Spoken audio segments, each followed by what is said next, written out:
अवैस तौहीद साहब, सबसे पहले आपकी सेहत का जानना चाहेंगे और आपने हमें वक्त दिया, बहुत शुक्रिया। आप कहिएगा, गहरी नज़र रखते हैं, आपको सहाफ़त में एक ज़िंदगी होगी, ख़ासतौर पर अगर सिंध और कराची की सियासत की बात करें तो आपसे बेटर एक्सपर्ट शायद इस वक्त हमारे साथ मौजूद नहीं है। बताइएगा, ये जो APC बुलाई गई है, कहा जा रहा है कि बल्दियाती निज़ाम के हवाले से शिकायत हैं, गिले शिकवे हैं और इख्तियारात होने चाहिए। बज़ाहिर तो ये बात है, मगर आप क्या समझते हैं कि यहाँ पे कुछ धड़ेबाजी की जा रही है और जो मुस्तकबिल में आने वाले इलेक्शंस हैं उनकी तैयारी की जा रही है, और ये क्या आम बात है हर इलेक्शन से पहले? फ़हीम, देखिए, जो आज पेशरफ्त हुई है वो बहुत ही अहम पेशरफ्त है कराची और MQM की पॉलिटिक्स के लिए।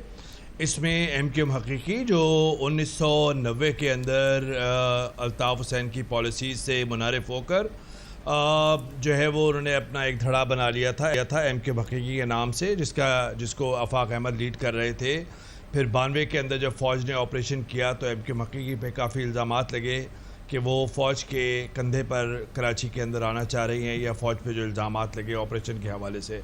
तो ये एक लंबी तारीख़ है इख्तलाफात की और एक मुखालफत की। लेकिन आज हमने देखा, और उसके बाद फिर आप देखिए 23 मार्च में आए 2016 के अंदर PSP साबिक़ मेयर कराची की क़यादत में अनीस कायम खानी साहब, मुस्तफ़ा कमाल साहब, ये सब लोगों ने एक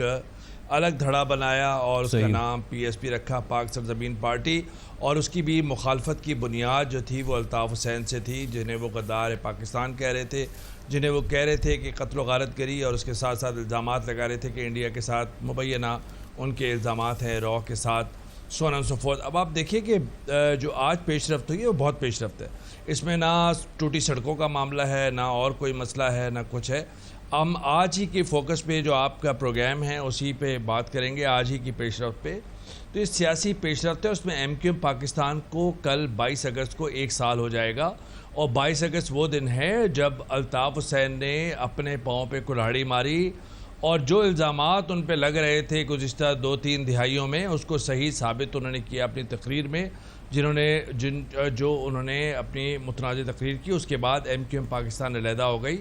और जब से वो सर्च में है पॉलिटिकल इस्टेब्लिशमेंट और सिक्योरिटी इस्टेब्लिशमेंट के साथ एक पॉलिटिकल स्पेस चाह रही है। और वो मैं समझ रहा हूँ कि कल की जब APC आएगी तो वही एक बड़ा महवर होगा उसी पॉइंट पर। और मैं समझता हूँ MQM पाकिस्तान को कहीं ना कहीं वो पॉलिटिकल इस्टेब्लिशमेंट से स्पेस भी मिली है, और मुतलाशी है वो सिक्योरिटी इस्टेब्लिशमेंट से अपनी पॉलिटिक्स के हवाले से। जो फारूक सत्तार साहब और उनके साथ 80 के करीब जो पार्लियामेंटेरियंस हैं सेनेट, नेशनल असम्बली और प्रोविंशियल असम्बली के अंदर, देखिए कराची के अंदर जो बात होगी वो एक तो ये कि कल जब ये सारे लोग बैठेंगे तो कराची ही की बात होगी, और ये 2-2.5 करोड़ जो आबादी है वो भी हम अंदाज़ों पे लगा रहे हैं। ये कराची जो बेहंगम तरीके से बढ़ा है, कराची के अंदर जो सियासत के साथ खिलवाड़ है, कराची में जो MQM का माजी में एक रोल रहा है, तो उसकी मुखालिफ जमातें जो हैं वो उसको क्रिटिसिज्म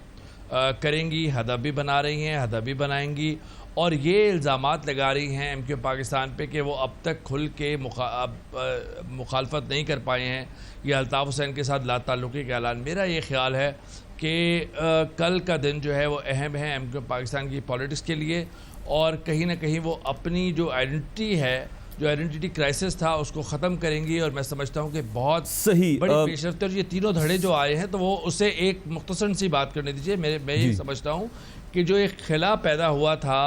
इन धड़ों की वजह से, जब ये धड़े आपस में मिलेंगे तो इसका मतलब है कि इनका जो MQM का जो वोटर है, जो कन्फ्यूजन का शिकार है, उसको एक प्लेटफॉर्म पे ला रहे हैं, और आने वाले